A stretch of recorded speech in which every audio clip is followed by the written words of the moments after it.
The Montana winds howled through the snow-covered forest as Michael Thompson clutched his 12-year-old daughter's hand. They walked hurriedly, trying to get home before the snowstorm hit. Their 3 shepherd dogs ran ahead, guiding them through the thick snow. That's when the lead dog suddenly stopped. Its ears perked up, nose pointing toward a fallen tree. Without a bark, it rushed toward it, the other 2 dogs following behind. Luna cried out, pointing to where the dogs were gathering around something. Michael approached, his heart beating faster as he saw what the largest dog was examining. A tiny bobcat kitten, nearly motionless, its fur stained with blood. The bobcat kitten breathed weakly, its cloudy blue eyes blinking in pain. Michael knelt in the snow, removed his gloves, and placed his warm hand on the tiny creature. He looked around and saw blood trails leading to the deeper forest where its mother might have been poached. Signs of an illegal trap glinted beneath a nearby snowdrift. Michael was a biologist well aware that interfering with wildlife often did more harm than good. But in the approaching storm, with temperatures dropping below freezing, this kitten had no chance of survival. Surprisingly, the 3 dogs showed no aggression. Instead, the lead dog gently licked the kitten's head, a protective behavior rarely seen toward what would normally be considered a rival predator. Rebecca, Michael's wife and a veterinarian, was displeased at seeing the wild animal in their home, but quickly switched to professional mode. She examined the bobcat kitten, severely hypothermic and malnourished. After stabilizing its condition, she placed it in a box lined with blankets in the kitchen, certain it wouldn't survive the night. But the next morning, they discovered the unthinkable. The kitten had not only survived, but was surrounded by the 3 shepherd dogs, forming a protective circle around it. The lead dog lay closest to its large body, providing warmth throughout the night. Luna named it Scout because it would need to learn how to survive. The snowstorm became one of the heaviest snowfalls in Montana history. Roads were blocked. Communication with the Wildlife Conservation Department became impossible. During this time, Scout not only survived, but thrived. And then the strange began to happen. After just 2 weeks, Scout began showing unusual behaviors. The bobcat kitten didn't move like a typical cat. It mimicked the confident, powerful gait of the shepherd dogs. When the lead dog sat watching the room, Scout sat beside it, copying its posture exactly. Michael began documenting these behaviors. Each day, Scout absorbed more canine behaviors. The kitten would come when called, an extremely rare trait in wild cats. It played chase with the youngest dog, learned to pull toys, and even attempted to bark, making a strange sound between a growl and a hiss. 4 months passed, and Scout developed into a healthy young bobcat with unique behavioral traits. It woke up with the 3 dogs, ate with them, and even learned to patrol the farm boundaries as the lead dog had taught it. At night, Scout slept curled up among the 3 dogs as if they were one family. Scout combined its natural bobcat instincts, extraordinary climbing ability, acute hearing, and lightning-fast reflexes with the behavior and loyalty of shepherd dogs. The result was a unique creature, both wild and tame, both cat and dog. Luna took videos of Scout and posted them on social media. The bobcat, who thought it was a dog, quickly became a local phenomenon. People began visiting the farm, curious about the strange creature they had heard about. When the roads were finally cleared, Ranger Martinez came to visit, responding to reports of an illegally kept bobcat. He was surprised to see Scout responding to its name and behaving like a dog. But the law was the law. Keeping wildlife without a permit is illegal in Montana, he reminded them. Michael applied for a special wildlife keeping permit. While waiting, Scout continued to develop alongside its dog brothers. The bobcat was now partially grown with more distinct spotted markings and a stronger build, but its behavior remained an odd mixture of the 2 species. 2 months later, the answer came. The application was denied. The Wildlife Conservation Department demanded that Scout be surrendered for reintroduction to the wild. Luna posted an emotional video online, attracting millions of views and national attention. Under public pressure, the Conservation Department agreed to send a team of experts to evaluate Scout's case before making a final decision. The department director, a zoologist, and Ranger Martinez spent a day observing Scout, how it moved, interacted with dogs and humans, and responded to signals. They were amazed by the Bobcat's level of adaptation. "This is a special case," the department director admitted, "but the law has no exceptions. The bobcat is a wild animal. It belongs in its natural environment." The zoologists agreed that Scout was too domesticated to survive in the wild. Instead of taking it to a lifetime facility, they proposed a middle ground. Scout would be taken to a wilderness area 100 meters from the farm with a GPS collar for tracking. If it could adapt to wildlife, it would be free. If not, they would consider other options. The day of separation came too quickly. Luna cried incessantly.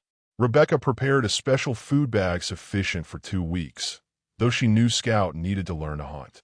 Michael attached the GPS collar to the bobcat, his hands trembling as he stroked its thick fur one last time. But the most heartbreaking reaction came from the 3 dogs. When Scout was placed in the transport cage, they whined and barked continuously, trying to prevent the rangers from taking it. The lead dog stood firm like a wall before the car door, moving only when Michael commanded. At the release site, a lush valley with a nearby stream, they opened the cage door. Scout stepped out cautiously, sniffing the new air. It looked into the forest, then turned back to look at Michael and Luna. For a moment, it seemed it would not leave.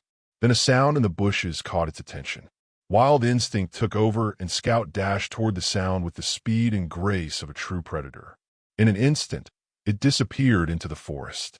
Luna sobbed at her parents' arms. On the way home, the GPS tracking screen blinked, showing Scout moving deeper into the forest. "It will be fine," Michael whispered, trying to believe his own words. "This is where it belongs." But when they returned to the farm, the 3 dogs refused to enter the house. They sat on the porch, eyes fixed toward the distant hills where Scout had disappeared. A week passed since Scout was released. Luna checked the GPS data hourly, tracking every movement of the bobcat. Initially, Scout seemed to be adapting, moving cautiously through new territory, seeking shelter and water sources. At home, the 3 dogs fell into a deep depression. They refused to eat, wouldn't play, and spent hours sitting on the highest hill of the farm, eyes never leaving the direction where Scout had disappeared.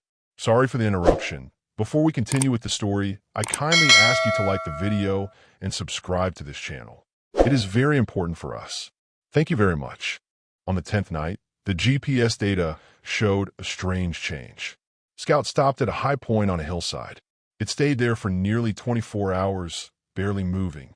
Michael worried it was injured or sick. But then, at sunset the next day, Scout began moving in the direction of the farm. Day by day, Scout's movement pattern became clearer. It wasn't wandering randomly.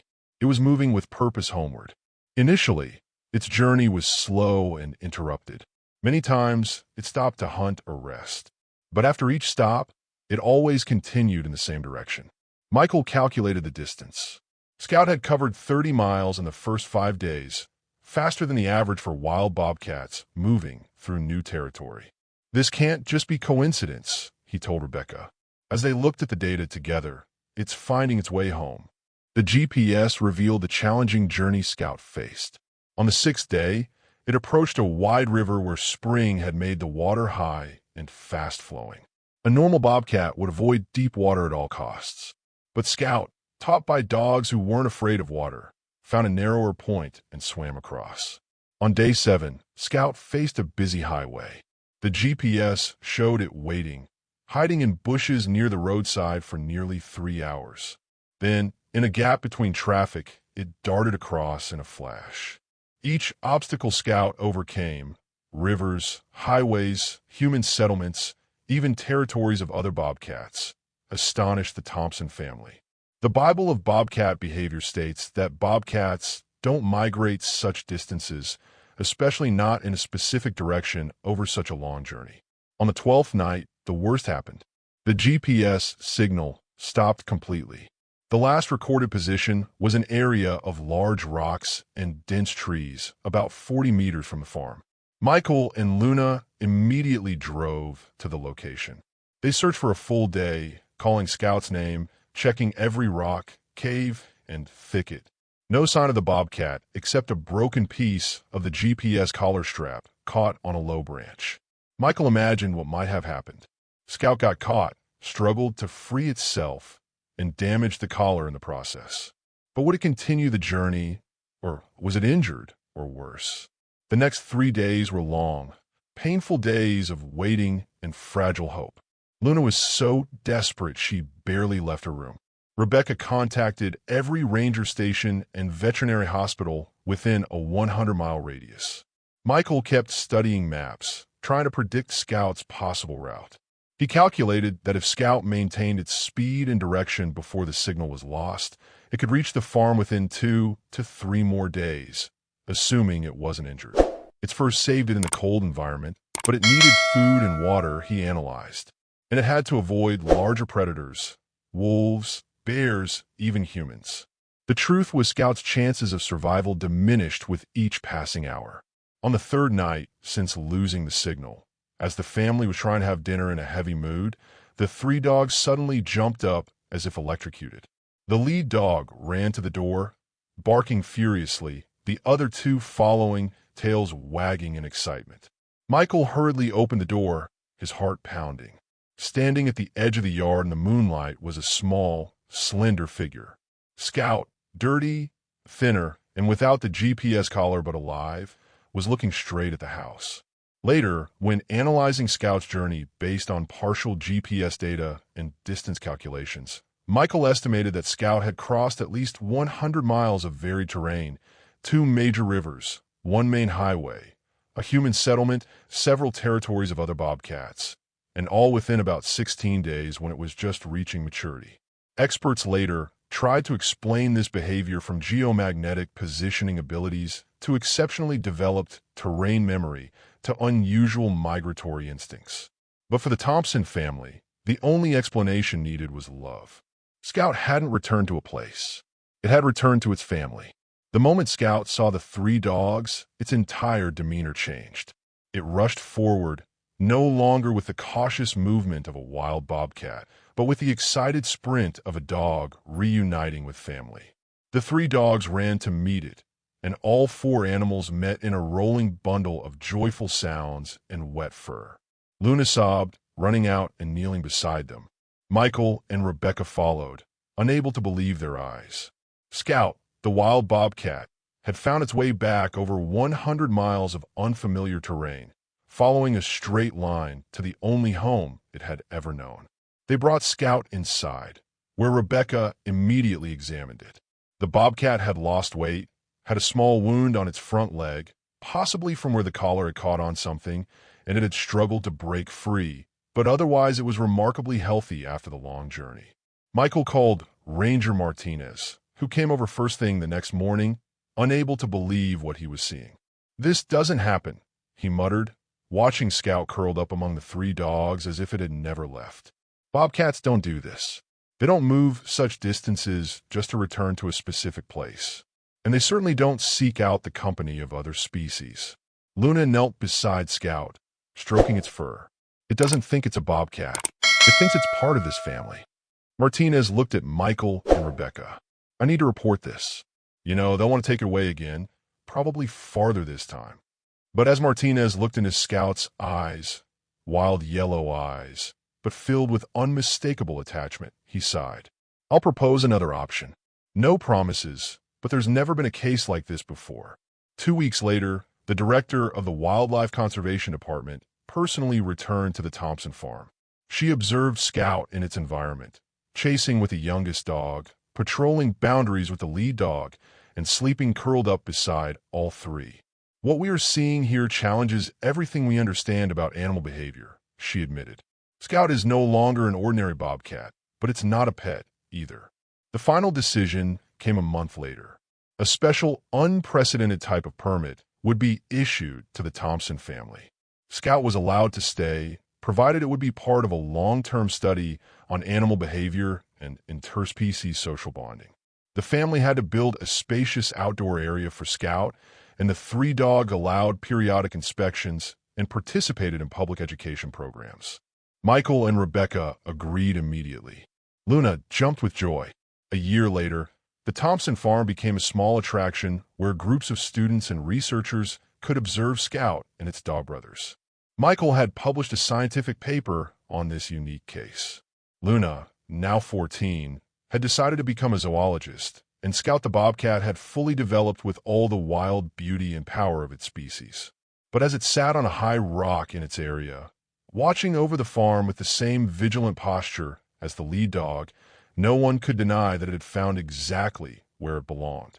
Scout's extraordinary journey from a dying bobcat kitten to a unique creature living between two worlds had proven a simple but profound truth. Sometimes love and attachment can be stronger than even natural instinct. And family, in the deepest sense, is not where you are born but where you are loved and belong. If you enjoyed Scout's incredible journey and want to hear more amazing stories like this, make sure to hit that subscribe button and join our community. Thanks for watching, and I'll see you in the next story.